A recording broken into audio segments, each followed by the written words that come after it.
Bismillahirrahmanirrahim. Assalamualaikum warahmatullahi wabarakatuh. Waalaikumsalam warahmatullahi wabarakatuh. Selamat pagi. Salam kenal, perkenalkan nama Bapak Muhammad Hamadi. Ada salah satu dosen di Fakultas Ekonomi Universitas Batanghari, program studi Ekonomi Pembangunan. Saya dipercaya untuk mengampu mata kuliah Ekonomi Sumber Daya Alam dan Lingkungan semester 6 dengan bobot SKS 3. Ya. Saya riwayat pendidikan saya S1 di UNJA, ya. S2-nya di UNJA juga. Kalau ingin tanya lebih jauh, silakan. Kalau ingin menanyakan. Berkeluarga? Saya sudah berkeluarga, anak 2, cowok semua. Ada lagi yang lain? Pak, Ya. Bapak tinggal di mana? Saya tinggal di Bulungan Kenali, Lanai-Pura. Jadi jarak tempuh saya ke kantor itu cepat, 10 menit sudah sampai. Jadi efisien saya dalam bekerja dan mengajar. Yang lain? Ada lagi? Pak, Ya. sudah berapa lama bergabung di Universitas Batanghari? Oke, terima kasih pertanyaannya baik sekali. Saya bergabung di Universitas Batanghari itu sejak tahun 2010 sebagai tenaga pendidikan awalnya. Oke, terus saya bercita-cita untuk menjadi dosen. Di tahun 2013 saya melanjutkan kuliah serata 2 di Universitas Jambi dan menyelesaikannya di tahun 2015, wisuda di awal Januari awal tahun 2016. Jadi saya linear dari S1 UNJA Ekonomi Pembangunan 2005 sampai 2009 dan melanjutkan S2 2013 sampai 2016. Ada lagi? Nggak ada. Oke, jadi saya ada lampirkan kontak person, ya, di sini kontak person. Jika ada yang ingin berkonsultasi, nanyakan tugas, mau nanya tentang bimbingan atau apa aja, asal jangan urusan pribadi, ya. Ya. Jadi selain urusan pribadi boleh, mau ke rumah boleh. Nah, itu. Oke, saya akan menyampaikan capaian pembelajaran jurusan untuk mata kuliah ini adalah tujuannya adalah menguasai konsep teoritis ekonomi, sumber daya alam dan lingkungan. Selanjutnya, capaian pembelajaran mata kuliah ini mahasiswa dituntut untuk mampu menguraikan tujuan mempelajari ekonomi, sumber daya alam dan lingkungan, dan mampu menjelaskan konsep ruang lingkup ekonomi, sumber daya alam dan lingkungan. Nah, deskripsi singkat, ya, deskripsi singkat di mata kuliah ini. Mata kuliah ini ditujukan untuk pembekalan pengetahuan keterampilan mahasiswa agar mampu memahami hubungan antara kegiatan manusia dan mempelajari tentang ekonomi, sumber daya alam dan lingkungan. Ya. Untuk tim teaching cuma saya sendiri atas nama Muhammad Hamadi, SI, MSI. Tidak ada anggota yang lain. Untuk daftar referensi pustaka ya. Di sini ada referensi utama Sukamoko, Hussein, Haris, dan pendukungnya, Bergstrom, dan artikel ilmiah yang relevan. Ya. Untuk indikator penilaian, ya, jelas di sini. Jelas ya. Indikator penilaian selama proses perkuliahan dengan saya, di situ ada tugas 10%, kuis 10%, UTS 30%, UAS 50%. Jadi total 100%. Jadi komponen-komponen ini kalian harus penuhi semua, ya. Selanjutnya, terus nilai dalam angka. Nilai yang akan kalian peroleh di sini adalah bentuk huruf A minus, B plus, B minus, C plus sampai E. Nah itu dengan bobot angka mutu yang sudah tertera di sini. Oke. Nah ini simulasi penilaian mata kuliahnya. Ya. Jadi itu indikator penilaian untuk mata kuliah ekonomi sumber daya alam dan lingkungan. Ya. Untuk peraturan perkuliahan dengan saya telah masuk toleransi 5 menit setelah saya hadir. Ya. Lewat dari itu tidak diperbolehkan hadir. Dan 25% minimal kehadiran untuk kalian. Artinya lewat dari 4 kali, lebih dari 4 kali tidak masuk, dinyatakan tidak bisa ikut ujian akhir semester. Gitu. Nah, kita lanjut ke materi.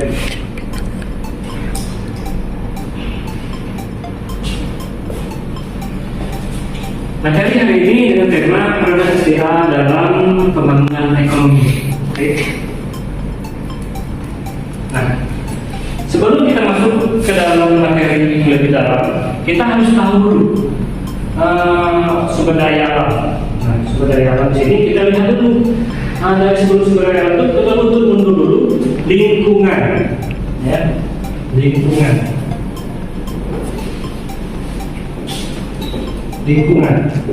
Dalam aspek sumber daya alam ada sebenarnya lagi di situ.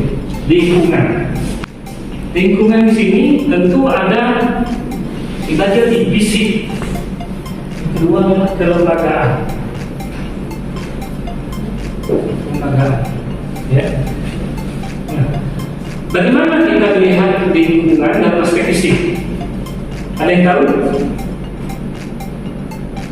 Seperti tanah, ya, apa lagi?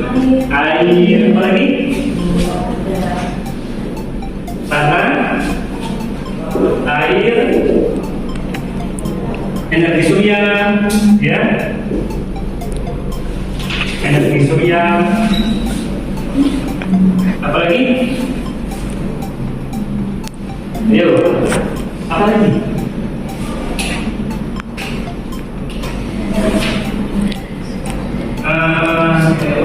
Minyak bumi, minyak tanah, yang belum tersentuh sama sekali oleh manusia. Nah, di sini. Ya. Nah, kalau ketenagaan ini adalah ciptaan manusia. Jadi ciptaan manusia ini, ya, dari mana manusia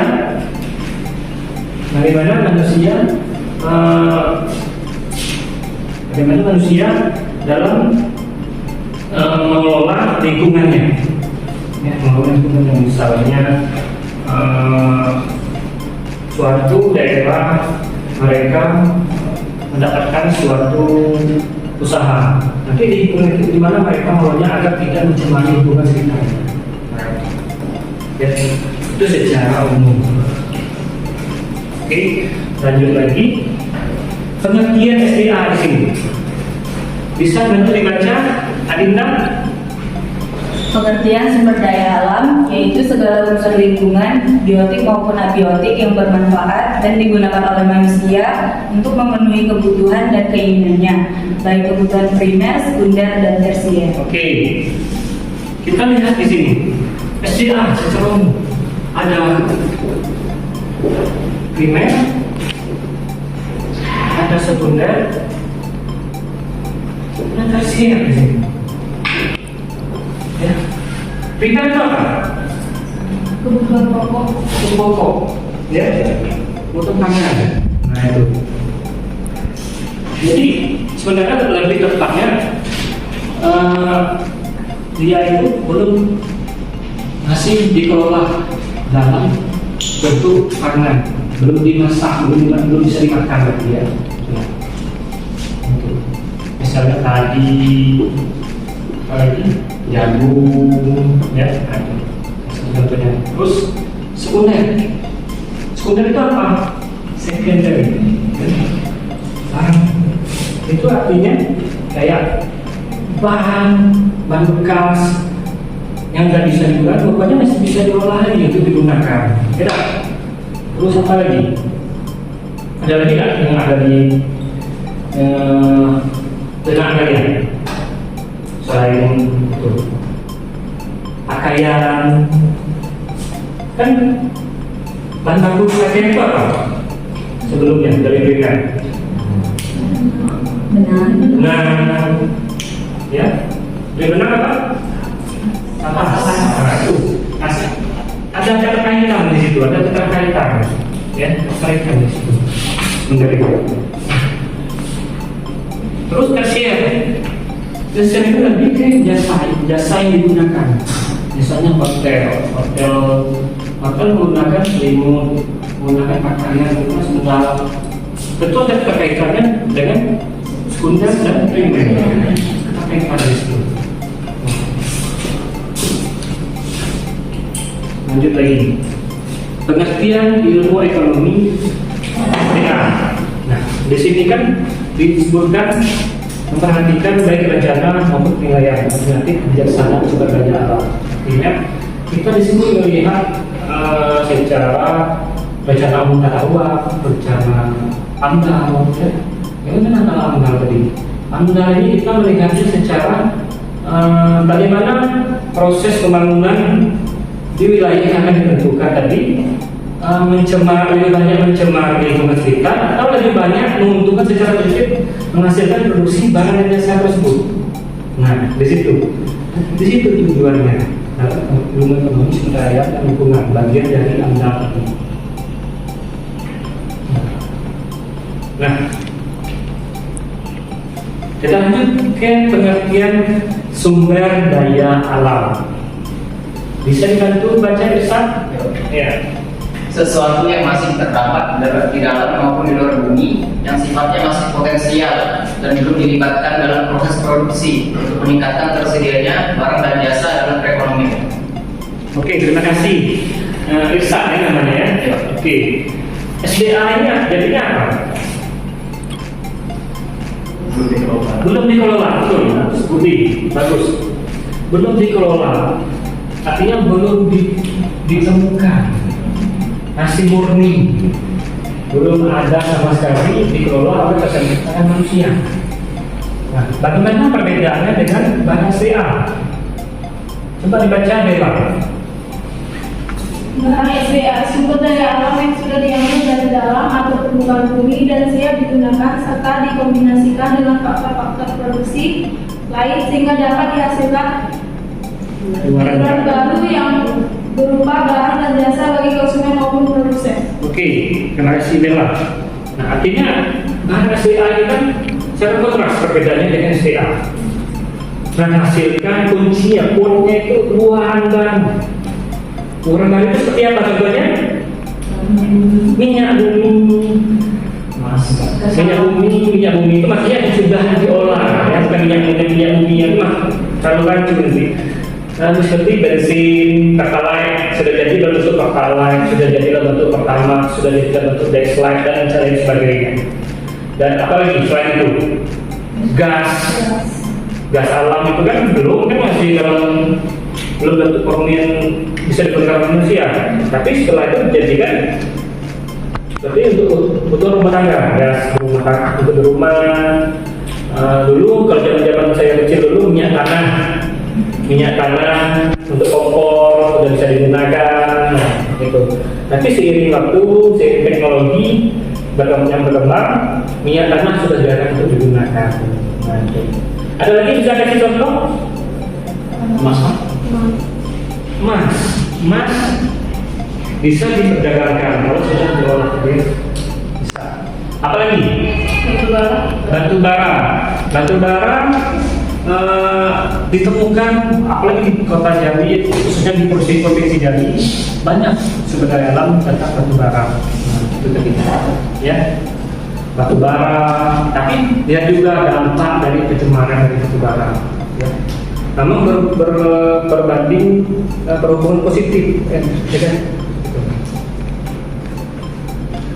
Oke, lanjut ke hubungan ekonomi terhadap SDA. Pertumbuhan ekonomi terhadap SDA ini gimana?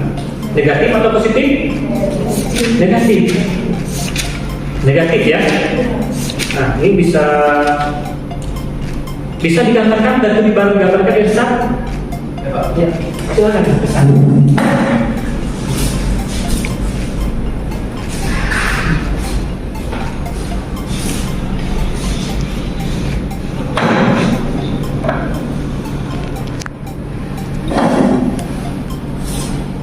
Barang SDA apa? Ada sedia SDA yang pertama ya.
Oke. SDA. Tidak ada nih Pak, SDA. Oke. Nah, silakan duduk. Bisa lihat ya, semakin tinggi pertumbuhan ekonomi, maka sumber daya alam akan semakin berkurang. Dan semakin menurun. N0 dari ke N1.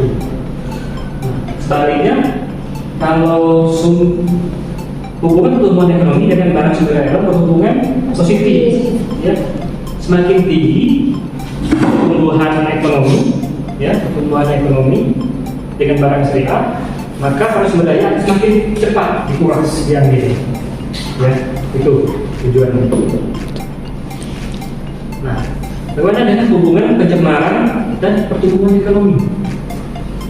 Artinya berhubungan apa ini? Positif atau negatif? Positif, ya. Jadi semakin tinggi pertumbuhan ekonomi, maka semakin tinggi pencemaran. Maka dari itu tujuan kita adalah AMDAL. Setiap ada pembangunan dan sebagainya harus ada AMDAL, karena AMDAL rencana tata ruang, ya. Nah, itu. Nah, lihat di sini ada hubungan jumlah penduduk, pertumbuhan ekonomi, KSDA dan lingkungan. Ada bagian alir di situ, bagian alir ya, bagian alir. Semakin tinggi jumlah penduduk, tentu suatu negara akan meningkatkan pertumbuhan ekonominya melalui peningkatan barang dan jasa. Ya, namun di sisi lain kan nipis ya, sedikit berkurang dan pencemaran lingkungan semakin tinggi. Alhasil apa? Kesejahteraan masyarakat juga akan menurun. Terlibat kesehatan ya. Contoh nyatanya apa? Misalnya batu bara kemarin di Provinsi Jambi. Ya. Di satu sisi ada yang peningkatan kesejahteraan dari sopir truk segala macam ya ada. Tapi di satu sisi keselamatan, kesehatan dari dampak abu batu bara itu mengganggu kesehatan juga. Nah, itu salah satu yang harus kita pikirkan bersama. Ya. Terus